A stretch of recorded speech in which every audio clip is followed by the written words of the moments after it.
National ex servicemen coordination കമ്മിറ്റിയുടെ ഓണാഘോഷവും വാർഷിക കുടുംബ സംഗമവും നടന്നു.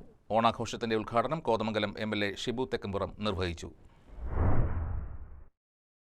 നാഷണൽ എക്സ് സർവീസ്മെൻ കോർഡിനേഷൻ കമ്മിറ്റിയുടെ ഓണാഘോഷവും വാർഷിക കുടുംബസംഗമവും കോതമംഗലം ബൈപ്പാസ് റോഡിലുള്ള അങ്ങാടി മർച്ചന്റ് അസോസിയേഷൻ ഗസ്റ്റ് ഹൌസിലാണ് നടന്നത്. കോതമംഗലം എം.എൽ.എ. ഷിബു തെക്കുംപുറം ഓണാഘോഷം ഉദ്ഘാടനം ചെയ്തു. എറണാകുളം ജില്ലാ Sainik welfare officer Biju C O 80 വയസ്സ് പൂർത്തിയാക്കിയ മുതിർന്ന ജവാന്മാരെ അനുമോദിച്ചു.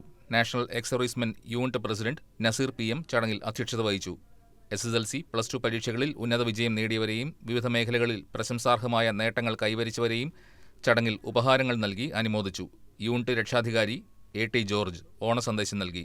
ജവാൻ society president Saridas Narayanan Nair, national ex servicemen coordination committee സംസ്ഥാന അസിസ്റ്റന്റ് സെക്രട്ടറി ET ചന്ദ്രസേനൻ, വനിതാ forum president Sreeja Divakaran, unit vice president Joshi Pottakkal, Jawan society secretary MM Meeran, unit secretary Jacob PM തുടങ്ങിയവർ ആശംസകൾ നേർന്നു. തുടർന്ന് കുട്ടികളുടെയും മുതിർന്നവരുടെയും വിവിധ കലാപരിപാടികളും സമ്മാനദാനവും നടന്നു. വിഭവസമൃദ്ധമായ ഓണസദ്യ ആഘോഷങ്ങൾക്ക് മാറ്റുകൂട്ടി. News desk KCV news.